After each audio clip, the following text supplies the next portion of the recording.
자, 인공지능의 미래 딥러닝을 보겠습니다. 딥러닝 뭘까요? 깊게 달린다? 깊게 배운다. 배운다. 러닝이죠. 배운다. 자, 인공지능이 뭘 배우는 거 이제 여러분 많이 들어보셨을 거예요. 인공지능이 스스로 학습을 한다. 뭐 그런 얘기. 자, 본문을 보시죠. 2016년 3월 인공지능 바둑 프로그램인 알파고와 이세돌 구단의 바둑 대결이 있었다. 세계의 대결이었죠. 근데 이게 벌써 2016년이군요. 지금 2021년인데 좀 있으면 22년 돼요. 벌써 6년, 5년, 6년 됐네요. 엊그제 같은데.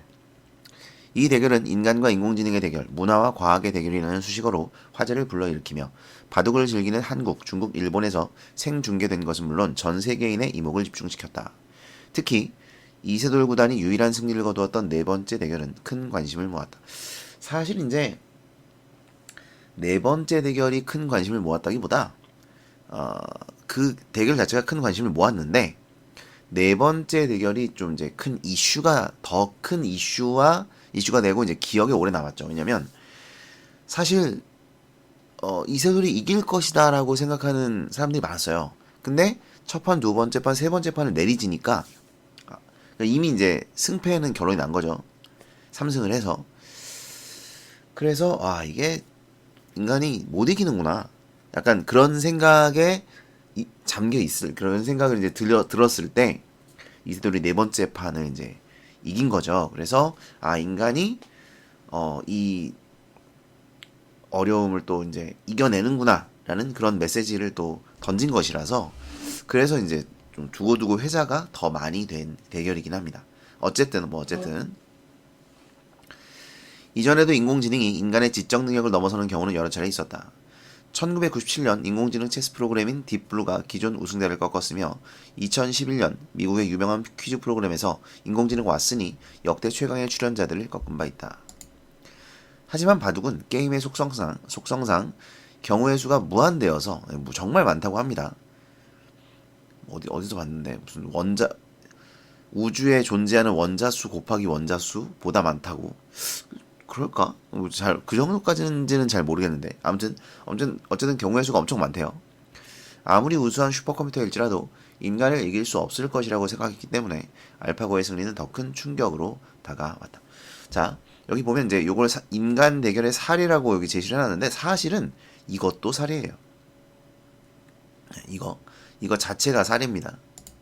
이걸 제가 어떻게 체크를 해야 될지 몰랐는데 그냥 이렇게 체크하죠. 자, 알파고와 이세돌의 대결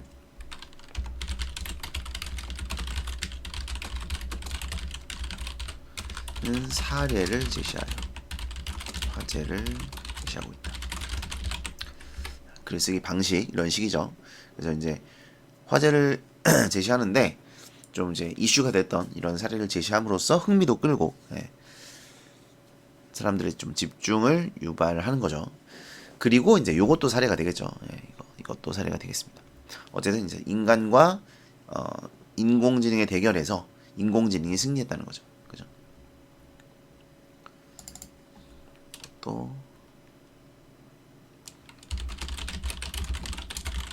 인동지능. 그래서 인공지능이 승리. 호타 그만.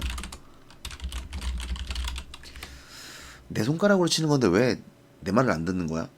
왜 그러는 거니?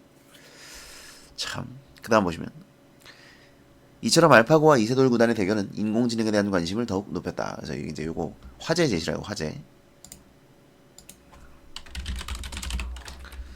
사람들은 적어도 10년에서 20년 내로는 인공지능이 바둑 고수에게 승리하지 못할 것으로 예상했지만 이세돌 구단이 1승 4패로 패함으로써 인공지능이 바둑 고수를 넘어섰음이 증명됐다. 자, 이제 마지막 판도 이제 패했어요. 한 판 딱 이겼죠. 구글이 소유한 인공지능 기술 개발 업체인 딥마인드가 창조해낸 알파고는 최첨단 정보통신 기술이 총동원된 인공지능 바둑 시스템이다. 참, 여기다가 돈을 막 엄청나게 쏟아붓는 거죠. 바둑 잘 두게 하려고. 그죠? 바둑의 확률을 수학적으로 계산하는 것은 불가능하기 때문에 알파고는 무작위로 바둑돌을 대입해보며 예상 확률을 알아낸 뒤 가장 가능성이 높은 수를 선택하는 몬테카를로 트리 탐색을 바탕으로 한다. 그렇대요. 예, 뭐 뭔지는 잘 모르겠습니다만. 그러니까 이런 건 것 같아요. 돌을 하나도 그러니까 돌을 놓기 전에는 이게 확률을 알기 어렵지만 돌을 놓으면 확률이 나오는 거죠. 돌을 놓으면. 근데 그거를 AI도 모르는 거예요. AI도 이게 계산이 안 되는 거야. 너무 경우의 수가 많아서. 근데 우리가 인간이 뭘 해보면 알게 되는 게 있잖아요. 그러니까 얘도 그걸 해보는 거죠. 해보면 경우의 수가 많이 줄어들겠죠. 어쨌든 아무것도 안 했을 때보다는. 그래서 그게 이제 계산이 가능한 뭐 그런 수준이 되는 거겠죠. 그래서 이제 확률을 줄여가는. 그러니까 이걸 이제 그 러닝이라고 학습이라고 이야기를 하는 것 같아요. 몬테카를로 트리 탐색 이제 용어가 나왔으니까 체크해 봅시다. 이거 좀 중요한 것 같고요. 이게 학습이라는 거죠. 학습. 몬테칼로 트리 탐색은 선택지 중 가장 유리한 선택을 하도록 돕는 방식이다. 예를 들어 알파고가 검은 돌로 대결을 벌인다면 흰 돌이 어디에 놓이느냐에 따라 검은 돌을 둔다는 의미이다. 뭐 당연한 소리라고 있어. 당연히 최적의 선택이 반복될수록 대국은 유리하게 풀린다. 뭐 당연한 소리라고 있네요. 일반적으로 말하는 인공지능은 사실 딥러닝으로 이루어지는 강화학습을 말한다. 자, 그렇대요. 일반 컴퓨터는 정해진 규칙을 따라 연산을 수행하면서 예 또는 아니오의 결과를 내놓는다. 그렇죠? 네, 그래서 경험을 하는 거예요. 이걸 해보고 얘냐 아니냐, 얘냐 아니오냐 이걸 이제 반복 선택을 하게 되는 겁니다. 그런데 이건 일반 컴퓨터고 반면에 딥러닝은 연산 과정에 여러 층을 두어 컴퓨터 스스로 정보를 잘게 조각내어 작은 판단을 내리고 그것을 종합하여 결과를 내놓는다. 차이가 있나? 차이가 있어? 정해진 규칙을 따라 이건 정해진 규칙 이게 다른 것 같아요. 그죠? 얘는 정해진 규칙을 따라 연산을 수행하고 예 또는 아니오의 결과를 그냥 내놓는 것인데 얘는 일단 여러 층을 두고 스스로 정보를 잘게 조각내어 판단을 내리게 됩니다. 요게 이제 가장 큰 차이라고 볼 수 있겠네요. 그죠? 그것을 종합하여 결과를 내놓는다. 즉, 딥러닝은 다층 구조의 정보망을 기반으로 하는 기계학습의 한 분야로 다량의 데이터에서 높은 수준의 추상화를 가능하게 하는 방법이다. 여러분 추상화가 뭐죠? 추상화. 추상적으로 만드는 거예요. 이게 추상화입니다.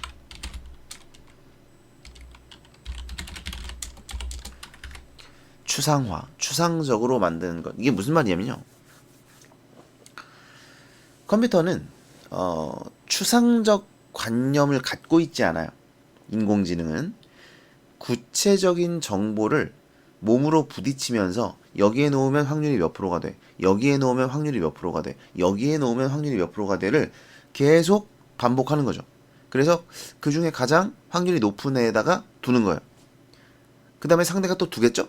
그러면 또 계산을 하는 겁니다. 여기에 두면 몇 프로, 여기에 두면 몇 프로, 여기에 두면 몇 프로. 이걸 또 계산하는 거겠죠?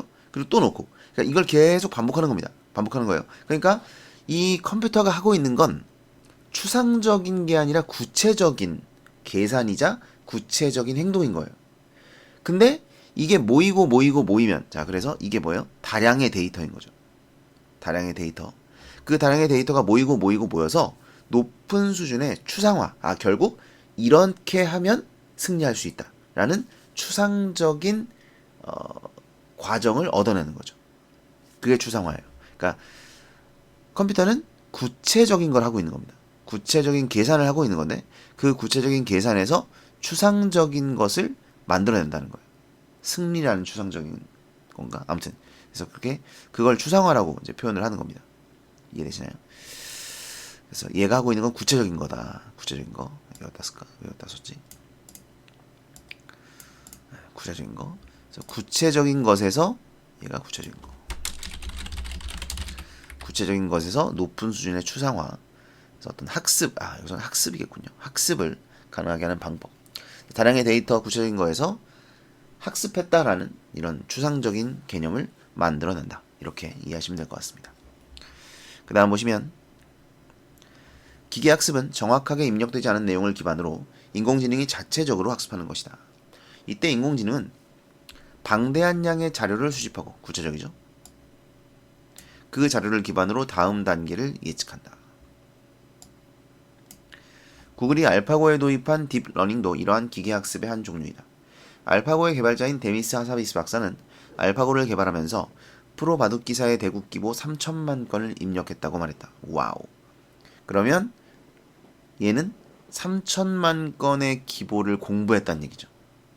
이후 알파고는 입력된 기보를 바탕으로 쉬지 않고 바둑을 두며 학습했는데 무려 1000년에 해당하는 시간만큼 바둑을 학습한 수준이라고 한다. 이세돌이 이기기 힘드네. 그죠? 1000년 동안 바둑을 도어내라 어떻게 이겨. 한 판 이긴 것도 대단하죠. 알파고는 경기를 진행하면서 경험을 쌓아 스스로 학습하고 전략을 짜기 때문에 딥마인드 개발자들도 알파고가 어느 단계까지 진화할 수 있을지는 의문이라고 했다. 알파고가 이세돌 구단을 상대로 연승할 수 있었던 것은 스스로 진화하는 학습 능력을 갖추었기 때문이다. 이거 중요하네요. 그러니까 사실 우리는 이 앞에 읽으면 이미 다 끝났어요. 이걸 굳이 여기서 이제 이렇게 정리할 필요 없고 결국은 뭐예요? 스스로 학습한다는 거죠. 학습하면 나아지겠죠. 뭐 그걸 이야기하는 겁니다. 간단하죠. 자, 여러분이 여기서 아셔야 될 건 이제 요런 정도. 요거 원래는 이건데 요건 인공지능은 이렇게 한다. 이 차이 요거 알아두시면 될 것 같고요. 그 다음에 이거 아까 추상화, 다량의 데이터에서 추상화를 가능하게 한다라는 것의 의미를 이해하시면 될 것 같습니다. 그 다음 볼게요. 이러한 딥러닝은 이미 여러 분야에서 활용되고 있다. 자, 이제 이거 중요합니다. 그래서 지금까지는 어떤 얘기를 했냐면 알파고 얘기했어요. 알파고 얘기하고 그러면서 인공지능에 대한 관심이 높아졌고 그래서 그 인공지능이라는 게 뭔데 어떻게 한다. 학습을 한다. 이 얘기를 여기까지 했단 말이에요. 그죠? 그래서 알파고를 통해서 이 딥러닝이라는 게 뭔지, 딥러닝을 어떻게 이제 하고 있는지 이걸 설명했다면 이런 거죠. 딥러닝의 원리 이런 걸 설명했다면 그래서 여기서부터는 이제 어떻게 활용되고 있는지를 이야기할 건가 봐요. 그죠? 이걸 좀 써드릴게요.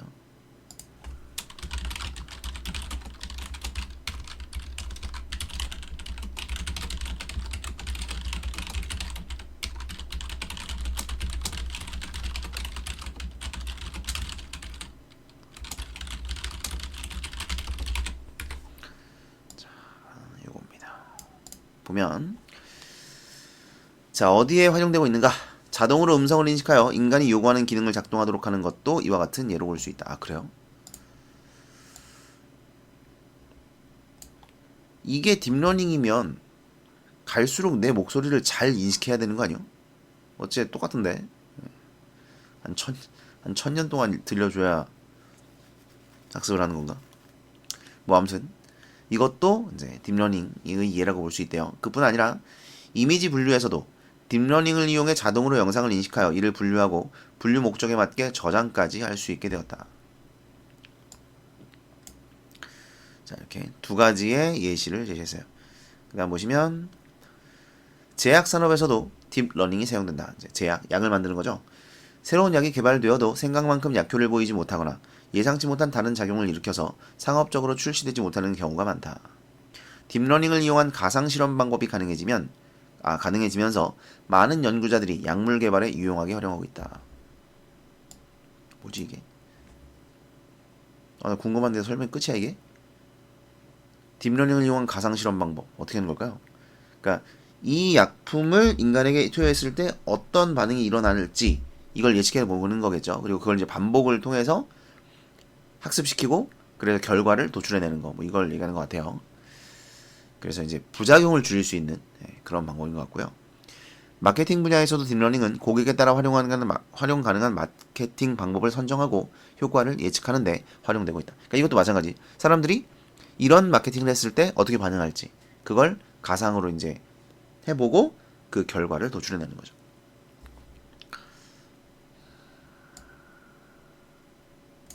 자 이렇게 네 가지 분야 제시했죠. 무엇보다 우리에게 가장 잘 알려진 딥러닝 활용 분야는 자율주행 자동차이다. 다섯 번째 예시가 되겠네요. 자율주행 자동차는 앞에 횡단보도가 있는지 사람이 있는지와 같은 정해진 물음에 답할 뿐 아니라 안전하거나 위험한 상황을 담은 동영상 정보를 기반으로 스스로 학습해 자동차를 운행한다. 무엇이 더 중요한 정보인지 판단해 그것을 다음 연산에 반영하는 것이다. 참조할 자료가 많을수록 인공지능은 단련된다. 그렇대요. 인공지능 연구자들은 이전에 없던 새로운 창의성이 나타날 수도 있다고 말한다. 자, 요게 이제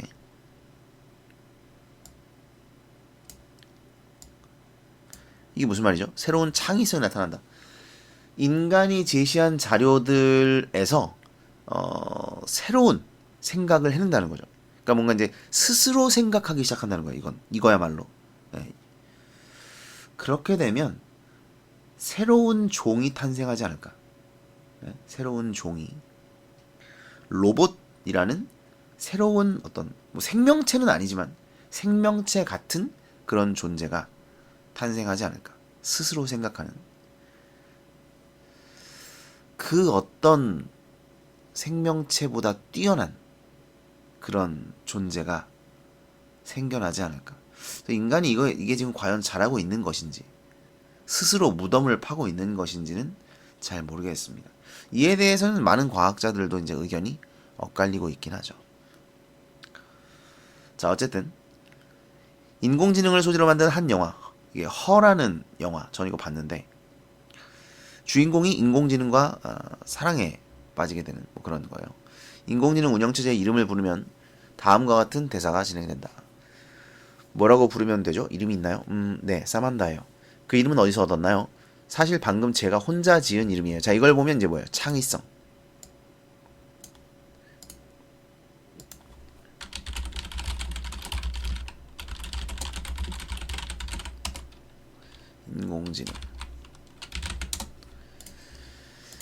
인공지능은 자신이 방금 지은 이름이라고 실토하는데 100분의 2초 만에 아기 이름 짓는 법이라는 책에 나오는 18만 개의 이름 중 하나를 선택하여 자신의 이름으로 삼은 것이다. 발음할 때 소리가 좋다는 이유까지 덧붙여서 말이다. 이유가 있어요. 그죠? 어떤 이유를 바탕으로 창의성을 발휘하는 거죠. 영화는 이 운영체제를 이렇게 소개한다. 단순한 운영체제가 아닙니다. 또 하나의 의식입니다. 그래서 그 다음 보시면 알파고가 인간이 원하든 원하지 않든 새로운 세상을 열어주었다는 점에서는 의문의 여지가 없다. 하지만 알파고는 바둑 프로그램으로 인공지능 전체를 대변하는 것은 아니며 특히 공상과학 영화에 나오는 인공지능에 근접한 것도 아니다. 알파고의 성능은 인공지능 로봇의 성공이 아니라 오히려 유능한 개발자의 작품이라는 것이 더 적절하다. 그동안 바둑계가 쌓아온 자산을 토대로 프로그램을 한 차원 발전시킨 것이다. 사실 이제 완전히 자기가 혼자 학습했다고 보기는 어렵죠. 예, 그 대국을 엄청 많이 입력을 해줬고, 그죠? 그래서 그 입력하면서 그걸 분석하는 방식을 알고리즘 같은 거를 개발자가 제시를 당연히 해줬겠죠. 그러니까 아무것도 없는 순수한 무에서 얘가 무언가를 경험하면서 이걸 깨달아서 알게 됐다기보다는 많은 데이터를 바탕으로 데이터를 이제 준 거죠. 그래서 이제 이건 프로그램 개발에 가깝지 완전히 얘가 이걸 스스로 학습했다고 보기는 어려워. 뭐 이런 말이에요. 이런 말입니다. 근데 그렇다 하더라도 어쨌든 얘가 창의성을 발휘하는 건 맞기 때문에 저는 뭐 이렇게까지 깎아내릴 건 아니라고 생각하는데 아무튼 이 사람은 이렇게 얘기를 합니다. 이건 이제 글쓴이의 생각이에요. 글쓴이의 생각. 그래서 그러니까 이 얘기예요. 알파고는 물론 AI의 성공이고 AI의 발전 맞는데 알파고는 우리가 생각하는 이런 SF 영화에 나오는 그런 것과는 좀 다르다. 아직은 많이 부족하다. 이 말이에요. 이제 그 SF 영화에 보면 로봇들이 말도 하고 대화가 가능하잖아요. 그죠? 대화가. 그리고 스스로 판단하고. 뭐 그런 것들이 이제 아직은 좀 부족하다는 거죠. 그래서 좀 더 기술이 발전해야 된다. 아직 발전할 그런 여지가 많이 남아있다. 뭐 이런 이야기를 하고자 하는 겁니다. 다만 알파고의 기계학습 능력은 활용도가 매우 높다. 알파고가 이룬 성과는 앞으로 알파고를 뛰어넘는 수많은 인공지능 딥러닝 프로그램의 등장을 예고한다. 이미 많이 나오고 있죠. 그리고 이 프로그램들은 인간의 영역을 상당 부분 대신할 것이다. 하지만 인간이 과학적 윤리의식을 바탕으로 인공지능에 대한 통제력을 가진다면, 자, 중요한 건 이건데, 인공지능은 두려움의 대상이 아니라 인간의 문제를 해결하기 위해 인간이 만들어낸 과학 발전의 결과물로서 이로운 방향으로 활용될 수 있을 것이다. 그러니까 사실은 걱정하는 사람들이 많거든요. 저도 사실 걱정하는 사람 중에 하나고. 그래서 인공지능의 발달이 인간의 사실 저는 그렇게 생각하거든요. 인류 자체를 대체할 수도 있다고 생각해요. 그래서 이 지구는 이제 인류가 살아가는 행성이 아니라 로봇들이 살아가는 행성. 로봇들이 그 광석에다가 자기 새끼를 만들고 프로그래밍하고 뭐 그런 세상이 될 수도 있다고 생각합니다. 예. 인간들은 이제 쫓겨다니고 영화에 나오는 것처럼 그런 게 가능하지 않을까. 예. 근데 아무튼 이분은 좀 긍정적인 그런 결과를 좀 예측하고 있어요. 근데 어디까지나 이런 조건이 있죠. 그죠? 인간이 과학적 윤리 의식을 바탕으로 해야 돼요. 이것도 중요합니다. 그러니까 사실 인간이 다 착한 사람만 있는 건 절대 아니잖아요. 또라이들도 많고 나쁜 사람도 많아요. 그래서 어떤 나쁜 놈이 윤리의식 없이 AI에 대한 어떤 기술을 활용한다면 뭐 이제 전쟁 벌어지고 뭐 난리 나는 거죠. 그 다음에 인공지능에 대한 통제력이 있어야 돼요. 통제력이 없다면 이제 그 로봇들이 스스로 판단하고 이제 인간들이 너무 비효율적이다. 보통 이제 많이 나오는 얘기죠. 인간은 비효율적인 선택을 많이 하기 때문에 그것까지 얘들이 학습할 수 있을까? 그러면 참 대단할 것 같긴 한데 얘들이 감정이라는 걸 학습할 수 있을까? 감정도 학습이 가능하긴 하거든요. 이제 사이코패스들이 그 감정을 학습하는 경우들이 있어요. 그래서 가능할 것 같기도 하고. 아무튼 재밌을 것 같습니다. 어쨌든 이렇게 이제 이로운 방향으로 활용될 수 있을 것이다. 이렇게. 자, 그래서 마지막은 앞으로 이제 우리가 어떻게 해야 된다. 이걸 우리가 이제 과제라고 하죠. 앞으로 우리가 이렇게 해야 된다. 그리고 더 많은 발전이 있을 것이다. 뭐 이런 이야기를 하고 있습니다. 정리 한번 해볼게요. 네, 정리를 해봤고요. 뭐 별 내용은 없습니다. 어렵진 않아요. 인공지능의 미래 딥러닝. 자, 처음에 알파고와 이세돌의 바둑 대결을 제시했습니다. 흥미를 유발하고요. 아무래도 이슈가 됐던 사건이기 때문에 인간의 능력을 넘어선 인공지능의 사례로 딥블루와 왓슨을 제시했습니다. 자, 그러면서 이제 인공지능에 대한 관심이 높아지고 있다. 우리나라에서도 그 김광석 모창하고 그 모창하는 AI가 나왔더라고요. 예전에 TV 한번 나왔었는데 그런 것도 보면 좀 신기하죠. 네. 아무튼 여러 분야에서 이런 딥러닝이 활용되고 있다는 걸 우리가 또 알 수가 있습니다. 어쨌든 인공지능에 대한 관심이 높아지고 있습니다. 알파고의 몬테카를로 트리 탐색을 바탕으로 한 딥러닝을 이제 소개하고 있고요. 딥러닝의 원리, 연산 과정에 여러 층을 두어 컴퓨터 스스로 정보를 잘게 조각내어 작은 판단을 내리고 그것을 종합하여 결과를 내놓는다. 이게 이제 딥러닝의 원리였고, 이거 알아두시라 그랬죠. 반대로 원래 일반적인 컴퓨터는 그냥 정해져 있는 연산 과정을 따르는데, 그리고 예 아니오로 이제 답을 하게 되는데, 얘는 스스로 판단하고 종합하여 결과를 내놓는다 라는 점에서 다른 점이 있다는 거죠. 방대한 양의 자료를 기반으로 다음 단계를 예측하고 학습한다. 다량의 데이터에서 높은 수준의 추상화를 가능하게 한다. 여기서 이제 다량의 데이터라는 것 자체가 구체적인 것이고 이걸 바탕으로 학습을 하기 때문에 추상화다라고 설명했어요. 그 다음에 딥러닝의 활용 분야 5가지 나와 있죠. 음성인식, 이미지 분류 자동화, 가상실험을 통한 제약산업, 그리고 마케팅 방법 선정하고 효과 예측, 그리고 자율주행 자동차. 이 자율주행 자동차는 지금도 뭐 시험주행하고 막 그랬죠. 구글에서도 하고 조만간 나올 것 같아요. 네, 조만간. 그리고 아까 보니까 그 1인 비행 뭐라 그래야 돼? 탈 것? 네. 1인 비행 탈 것을 개발했더라고요. 미국에서. 그게 상용화가 되면 뭐 그것도 이제 자율주행을 목표로 한다고 하는데 그러면 이제 집 앞에 주차장 대신 그 1인 비행기라고 할까요? 1인 비행기를 댈 수 있는 그런 공간만 있으면 그걸 타고 이제 자율주행으로 목표 내비게이션 이렇게 선정해가지고 날아다닐 수 있다. 뭐 이런 기사가 오늘 나왔더라고요. 신기합니다. 신기해요. 뭐 아무튼 자, 그러면서 중요한 건 이거예요. 참조할 자료가 많아질수록 인공지능은 학습되고 학습이 많이 되고요. 그러면서 중요한 건 새로운 창의성이 뭐죠 이건? 새로운 창의성이 나타날 수도 있다는 겁니다. 여기서 말하는 새로운 창의성이란 얘가 스스로 판단하고 생각하고 의식을 갖는 걸 말해요. 알겠죠? 여기 그래서 영화의 장면, 그 허라는 영화의 장면을 통해서 새로운 창의성이 나타날 가상의 상황을 제시하고 있습니다. 자, 마지막 문단에서 알파고의 의의, 이걸 뭐 의의를 따로 정리하진 않았지만 그냥 제가 붙여봤어요. 인공지능을 활용한 새로운 세상을 열어주었다. 사실 밑에 보면 요거랑 관련이 있는데 앞으로 수많은 인공 딥러닝 프로그램의 등장을 예고한다. 그러니까 이 길을 알파고가 열었다고 볼 수 있죠. 예, 관심도 증폭되고 그러면 이제 관심이 증폭되는 게 왜 중요하냐면 그런 프로그래밍 하시는 분들이 그쪽 분야로 뛰어들어요.